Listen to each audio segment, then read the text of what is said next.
یہ ہے اجازی آفیشل، یہاں آپ کو حمد و نعت اور تقاریر دیکھنے کو ملے گی۔ یہ ہے کہ ختم نبوت کے معنی قطع نبوت کے نہیں ہیں، تکمیل نبوت کے ہیں، یعنی اتنی کامل نبوت بھیجی گئی ہے کہ اب کسی جدید نبوت کی حاجت نہیں۔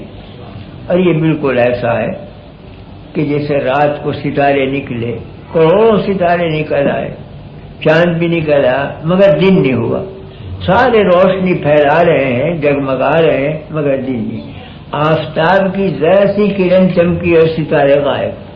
تو اگر آفتاب یوں کہے کہ انا خاتم النور، میں ہوں نور کو ختم کرنے والا، اس کا مطلب یہ ہے کہ میں کامل نور لے کے آؤں، اب ستاروں کی نہیں چلے گی، ان کا نور مدغم ہو جائے گا میرے اندر۔ تو حضور نے جو دعویٰ فرمایا کہ میں خاتم النبیین ہوں، تو ختم نبوت کے معنی قطع نبوت کے نہیں ہے بلکہ کمال نبوت کے ہیں، کہ اتنا آفتاب نبوت تیز روشنی لے کر آیا کہ اب کسی ستارے کا نور کافی نہیں ہوگا بلکہ مندھم پڑ جائے گی، سب کے نور مدغم ہو جائیں گے اس میں۔ تو جب آفتاب نکلتا ہے تو یہ نہیں کہ ستاروں کا نور ختم ہو جاتا ہے، اس آفتاب کے اندر مدغم ہو جاتا ہے۔ اسلام آیا تو جتنے مذاہب کے حق انوار سے وہ سب اسلام میں سموئے گئے، جامع ہے مذاہب کا اسلام۔ اسی واسطے قرآن کریم نے اپنی شان یہ نہیں بیان کی کہ میں پچھلے مذاہب کو رد کرنے کے لیے آؤں، وہ مہیمن علیہ، میں ان کی حفاظت کے لیے آؤں، جتنا اس میں حق حصہ ہے وہ میں نے لے لیا، جتنا قوموں نے خلط مل کر دیا تھا اس کو رد کر دیا، وہ نکال دیا۔ تو جتنی بھی خوبیاں تھیں وہ اسلام میں جمع ہو گئیں۔ تو نبوت جامع النبوات ہے، اسلامی شریعت جامع الشرائع ہے، اسلامی کتاب قرآن جامع الکتب ہے۔ اسی بات سے فرمایا گیا کہ وَإِنَّهُ لَفِي زُبُرِ الْأَوَّلِينَ، پچھلوں کی کتابوں میں اسی قرآن کا نور کام کر رہا تھا، عنوانوں کا فرق تھا، یہی احکام تھے ہدایت کے ان میں بھی، اور آگے کے لیے تو پھر قرآنی۔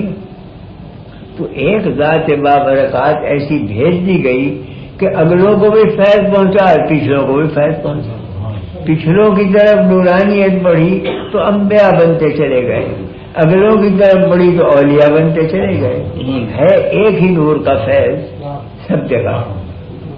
اس پہ مجھے ایک حکایت یاد آ گئی کہ بعض اہل اللہ نے کچھ خواب یا نیم کشف، اس میں دیکھا کہ دربار ہے نبی کریم صلی اللہ علیہ وسلم کا، آپ کے دائیں بازو پر تمام انبیاء جمع ہیں اور بائیں بازو پر اس امت کے سارے علماء جمع ہیں، اور دربار مکمل ہے بالکل، اور سب مراقب اور گردن جھکائے ہوئے بیٹھے ہیں۔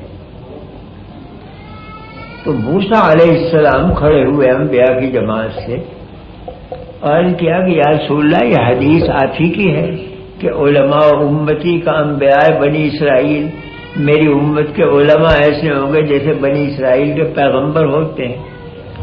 تو موسیٰ علیہ السلام کو یہ خلجان تھا کہ کہاں نبی کہاں امتی کے نسبت خاکرہ بعالم پاک، امتی کو یہ کہنا کہ وہ مشابہ نبی کے سمجھ میں نہیں آئی، تو اس لیے عرض کیا کہ یا رسول اللہ یہ آپ ہی کی حدیث ہے کہ میری امت کے علماء انبیاء بنی اسرائیل کی طرح ہوں گے؟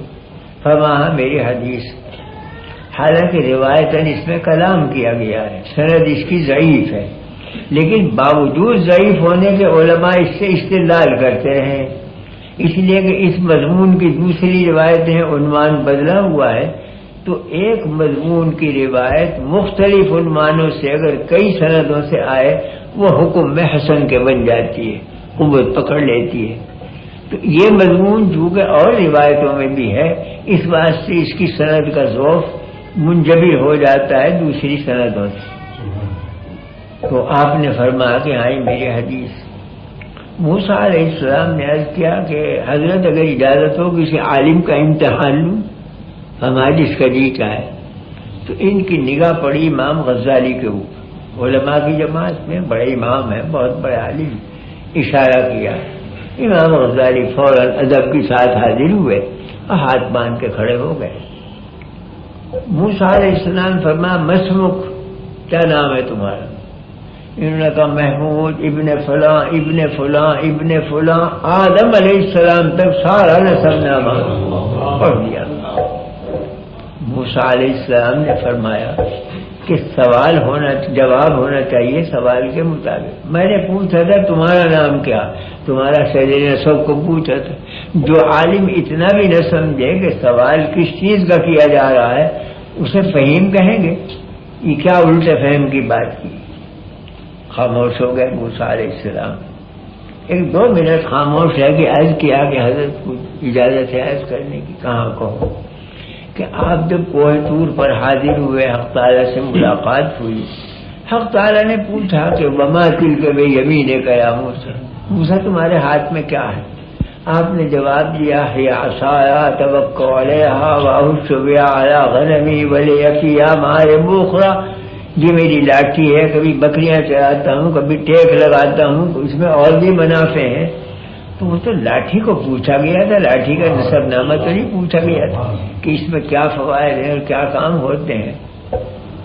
موسیٰ علیہ السلام مسکرائے، فرمایا رسول اللہ بالکل صحیح ہے آپ کا یہ فرمانا کہ علماء امتی کا انبیاء بنی اسرائیل۔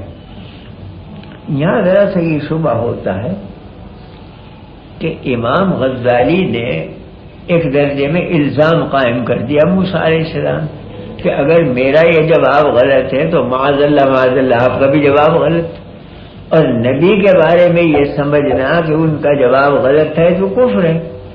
تو امام غزالی نے جرأت کیسی کی کہ الزامی جواب دیا؟ لیکن غور کیا جائے تو یہ الزام نہیں بلکہ اتباع تھا۔ اس کا حاصل یہ تھا کہ جب آپ کوہ طور پر گئے اور اللہ تعالیٰ نے پوچھا ہاتھ میں کیا ہے، تو محبوب حقیقی سامنے ہے اور عاشق حقیقی سامنے ہے۔ عاشق یہ چاہتا ہے کہ جتنی دیر لگے، جتنی ہم کلامی کا شرف ہو، لوٹ لو اسے۔ میری کہاں ایسی قسمت کہ اللہ میرے سامنے ہو، بندہ حاضر ہو، کلام ہو رہا ہو، جتنا طول دو کلام کو تو میرے لیے سعادت ہی سعادت ہے۔ اس لیے انہوں نے کہا کہ یہ لاٹھی ہے، کبھی ٹیک لگاتا ہوں، کبھی یہ کرتا ہوں، کبھی یہ، اور ولی فیہا مآرب اخری، اور بھی فائدے ہیں، آپ فرما میں تو اور بیان کروں تاکہ کلام طویل ہو اور شرف صحبت زیادہ سے زیادہ ملے۔ تو امام غزالی نے بھی یہی وسیلہ اختیار کیا کہ اولو العزم پیغمبر سامنے ہے، میں خادم اور امتی، کہاں میں اور کہاں پیغمبر۔ مجھ سے کلام کرے موسیٰ علیہ السلام، جتنا طول دے سکوں کلام کو اور شرف صحبت مل سکے اتنا ہی میرے لیے سعادت ہے۔ اس واسطے انہوں نے طول دیا تاکہ شرف صحبت زیادہ سے زیادہ میسر آئے، اور موسیٰ علیہ السلام سمجھ گئے۔ فرمایا رسول اللہ حدیث بالکل حق ہے آپ کی، علماء امتی کا انبیاء بنی اسرائیل۔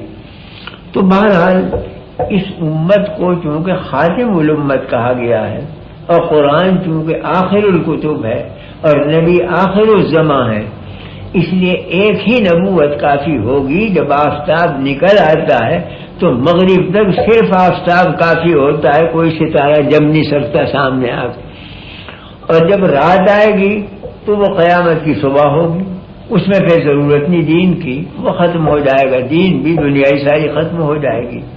تو یہی امت چلنے والی ہے اخیر تک۔ اس لیے جو کام انبیاء کرتے تھے وہ علماء کے سپورٹ کیا گیا۔ اس سے کوئی اس امت کی فضیلت معلوم ہوئی کہ ہیں تو علماء مگر کام وہ کیا جو نبیوں کا ہو۔